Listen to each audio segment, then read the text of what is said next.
Focusing on the good after a dark time, the Evansville community is preparing for Spread Goodness Day, which is tomorrow, 1 month after 2 tornadoes tore through the town. City officials, the police department, and the school district are encouraging everyone to wear yellow and do something kind. WMTV's Marcus Arsvold shares what you can do to be part of the event that's now statewide. Yeah, Governor Tony Evers signed a proclamation this year making it March 8th Spread Goodness Day in Wisconsin. Organizers brought it to the Badger State in Evansville, but they want to see people everywhere wear yellow, smile at one another, or just do something good.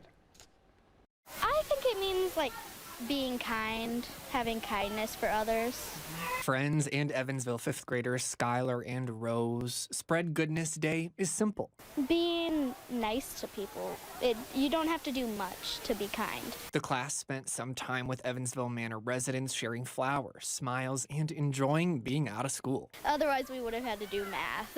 Every day is a holiday and every meal is a banquet. Resident David Shepard appreciates the visit and says to him, goodness is taking care of others' needs. It is going above and beyond what is required of you for making certain that other people's quality of life is at highest standard as possible. It's wonderful to have something good to focus on today. Sarah Tashin organizes Spread Goodness Day events, and she says this year's timing is important to her community. Exactly a month ago today was when the tornado hit Evansville, and that was really hard. That was really unexpected.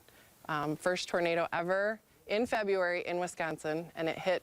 There was one there and there was one there. Despite the dark times, she says the community has band together to help those impacted by the storms, and they'll continue to do so. The goal is to make the future so bright that we're all gonna need shades.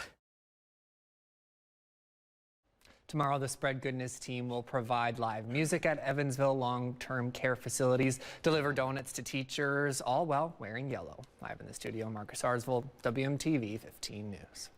And now,